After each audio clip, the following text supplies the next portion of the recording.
Hello, hello. I want to talk to you guys about how to improve your running form. I'm going to go through pretty much a soup to nuts program here. Just briefly, like what you should be thinking about, why you should do it that way. So we're getting ready to launch the Midfoot Project. It happens, depending on when you watch this, it's happening on Sunday, February 23rd, which is a 5-week boot camp, essentially, where we lead you through exactly how to change your run form to get better results and less injury. So if you're interested in checking that out, go to midfootproject.com. Again, registration closes for this year on Saturday night, early Sunday morning. So less than a day or two left. So what I want to do is I want to show you exactly kind of the structure that we use so that even if you don't join us, you can at least know how to start improving your run form. It's going to be tough, the drills and things, you have to figure that part out, but how do you do it so you don't get injured? Because we see a lot of people trying to improve their run form and they end up just getting injured, and it's a crapshoot trying to do that. So the main thing we want to know is, I'm going to make sure I'm on frame here, I'm going to draw a picture for you, is real quick, where's my eraser? I'm organized as usual. Most runners, if we just look at a pelvis, they come down, they have this kind of run form where this leg is out to the front, the leg goes straight, this leg goes straight, and when it does that, the analogy I like to use is like a battering ram. The ground's here, it's going to push up against that body, and the angle of that force is backwards. So all the force of push off on this back leg is now braking on the other leg. So this whole area is just a start and stop motion. The other analogy I like to use, it's like kind of like tapping the brakes. So if you can do this and break away from this, you can actually get faster. Now here's the thing that I want you guys to know, and I've been talking about this a lot, so we're getting ready, like I said, for that Midfoot Project, and this is what I need you guys to know, is I'm not even going to change this top leg, and here's the knee.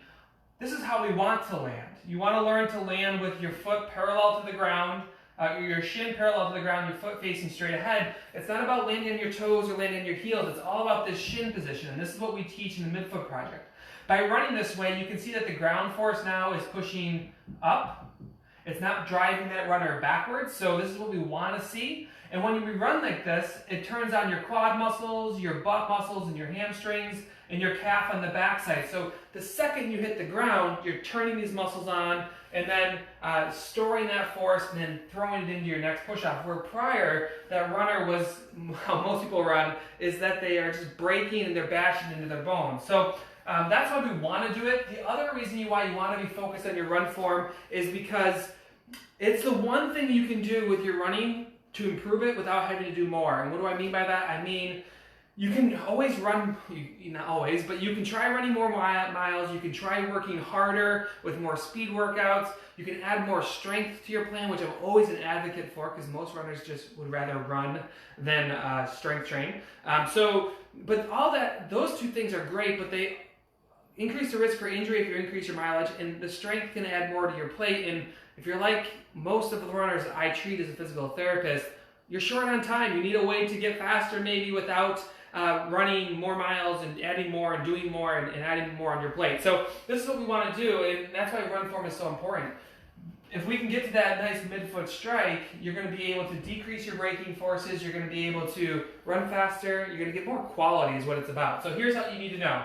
So we run the Midfoot Project with, over 5 weeks. So week 1, make sure I'm on screen here for you all. Probably not. Oh, I am. Look at that. Week 1 is all about anatomy prep. So if you're going to make any changes to your run form, what you want to do here is you want to be working on getting your muscles ready. Remember how I mentioned that when someone changes their run form, they actually go from their bones to their muscles. Your muscles need to be prepped for this or they're going to get hurt. So we like to do a lot of stretching in here.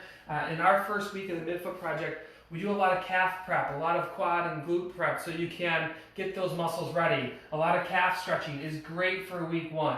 And when I talk about run form, I'm talking about the first phase, which is changing foot strike, changing knee position. There's many things else to work on, but this is always the foundation layer. This is why we always start our year with the Midfoot Project, because it's the first layer. If you can't do this well, you're just kind of in trouble. So we do week 1. Week 1 is anatomy prep. Week 2 are progression. So not only in week 1 are you prepping your anatomy, but you're also learning your new form. In week 2, we want to make sure that we're not overdoing it. So we want to progress. So you should be looking at your week 2 of getting more natural, feeling more comfortable with your run form. We use a simple system of a 10% build. I have plenty of videos on this from yesterday and the day before that. So if you want those, just click the hashtag Midfoot Project in this, or if someone could just write, I'll do it like I always do, which is hashtag Midfoot Project in the comments for me, just so people can click that. That'll bring up a list of videos that I've already done on this topic. We've been training for a month getting ready for this thing, so you can find all those videos. I think you'll find them helpful. But you want to make sure you're progressing slowly. So look for the 10% video that talks about how to progress. That's all about week 2, and really week 2 is going to carry on. When you're looking at run form and improving it, that progression is going to be continuous until you're fully adapted to your new run form. Week 3, week 4, and we use a 5-week build. Some people take longer, it's not a big deal, but we do a 5-week build in the Midfoot Project. So along these weeks, we're giving you the drills, the exercises, and things to do this, and this is the outline. Week 3 is all about friends and helpers. And what do I mean by that? We're looking for the big pieces of your anatomy that can help you run faster, help you support your form, because here's the thing, it doesn't matter how great your form is about stuttering there, if your form is great and your strength is crap, it really doesn't matter. Like you can't run with great form if you don't have any strength. So what we like to do in our 3rd week is be really diligent for weeks 3, 4, and 5 on focusing on glute and core strength.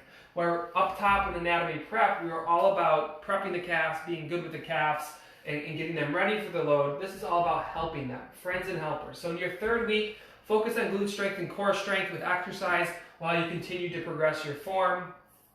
Week 4 are tweaks and fixes. So there's 2 apps that I'd recommend. I've talked about this on other lives as well. You're looking for the Coach's Eye app or Huddle Technique app. HUDL, Huddle Technique app. Someone can just type that into the comments too. I think that's the free one. But just get your phone, have someone or a child stand next to you while you're running on the treadmill or outside, and just look to see what you're doing here. Week 4, you should be kind of feeling more natural, feeling more comfortable, but you want to make sure you're not getting too far off course. So we like to do our tweaks and fixes in week 4, reassess, get some video. Don't be paralyzed with analysis. Paralysis by analysis. So a lot of people get their camera out, they're filming every single time. Don't go every single week and keep checking. Just get an idea of where you're at and start tweaking. So this is where we go back to a lot of our drills, a lot of our more comfortable things that can help. And then week 5 is changing paces. So changing paces. So how do you run with a specific form over different periods of time? Because when you're running faster, you're going to need to run a little bit differently as far as how you're going to make that transition. And when you're running slower, it's going to be a little bit differently from that. The cool thing about Midfoot, and that's what we teach in this program, again, if you're just watching this, we're talking about how do you improve your run form. Go back to the beginning after I close this video out here in a minute, and you can learn what I'm talking about here. But we're getting ready for the Midfoot Project, which teaches you how to improve your run form without actually having to run and add more to your plate. You can just get faster and reduce injury risk by being smarter and running better. But this is the big thing that we like to see from our runners. Midfoot does not change based off pace, but certain pieces of your run form do. So it doesn't matter if you're shuffling along on an easy pace or a base pace run, you should still be midfoot striking. That's the key thing. But if you're running faster, you're still going to midfoot strike, but you're going to make some small tweaks along the way. That's what we talk about in week 5. This is the big thing that we look at. Again, if no one's done it yet, because I can't see my camera, if someone could just write hashtag Midfoot Project in there, you click on the Midfoot Project hashtag, you'll see a lot of the videos that we have coming out. We've been doing this for about 30 days now, just consistently talking about running midfoot. A lot of great content for you there. But if you want our help, you want to go through the exact 5-week thing that we figured out over the last 10 years, go to midfootproject.com. We're happy to have you. We get started on Sunday morning, and registration's closing soon. All right, everyone, have a great day, and have a great Friday. Today's Friday for me. All right, bye.